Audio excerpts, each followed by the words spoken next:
اور ان کو ابراہیم کا حال پڑھ کر سنا دو جب انہوں نے اپنے باپ اور اپنی قوم کے لوگوں سے کہا کہ تم کس چیز کو پوجتے ہو؟ وہ کہنے لگے کہ ہم بتوں کو پوجتے ہیں اور ان کی پوجا پر قائم ہیں۔ ابراہیم نے کہا کہ جب تم ان کو پکارتے ہو تو کیا یہ تمہاری آواز سنتے ہیں یا تمہیں کچھ فائدہ دے سکتے یا نقصان پہنچا سکتے ہیں؟ انہوں نے کہا نہیں، بلکہ ہم نے اپنے باپ دادا کو اسی طرح کرتے دیکھا ہے۔ ابراہیم نے کہا کیا تم نے دیکھا کہ جن کو تم پوجتے رہے ہو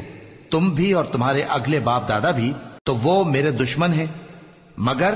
رب العالمین میرا دوست ہے۔ جس نے مجھے پیدا کیا ہے سو وہی مجھے رستہ دکھاتا ہے، اور وہ جو مجھے کھلاتا اور پلاتا ہے، اور جب میں بیمار پڑتا ہوں تو مجھے شفا بخشتا ہے، اور وہ جو مجھے موت دے گا اور پھر زندہ کرے گا، اور وہ جس سے میں امید رکھتا ہوں کہ قیامت کے دن میرا قصور بخشے گا۔ اے پروردگار، مجھے علم و دانش عطا فرما اور نیکوکاروں میں شامل فرما، اور بعد والے لوگوں میں میرا ذکر نیک باقی رکھیو، اور مجھے نعمت کی بہشت کے وارثوں میں شامل کیجو، اور میرے باپ کو بخش دے کہ وہ گمراہوں میں سے ہے، اور جس دن لوگ اٹھا کھڑے کیے جائیں گے مجھے رسوا نہ کیجو،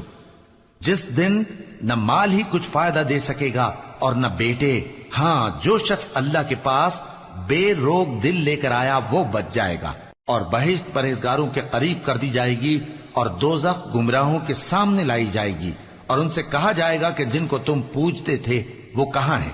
یعنی جن کو اللہ کے سوا پوجتے تھے، کیا وہ تمہاری مدد کر سکتے ہیں یا خود بدلہ لے سکتے ہیں؟ تو وہ خود اور گمراہ یعنی بت اور بت پرست اوندھے منہ دوزخ میں ڈال دیے جائیں گے، اور شیطان کے لشکر سب کے سب داخل جہنم ہوں گے۔ وہاں وہ آپس میں جھگڑیں گے اور کہیں گے کہ اللہ کی قسم، ہم تو کھلی گمراہی میں تھے جبکہ ہم تمہیں رب العالمین کے برابر ٹھہراتے تھے، اور ہم کو ان گناہگاروں ہی نے گمراہ کیا تھا،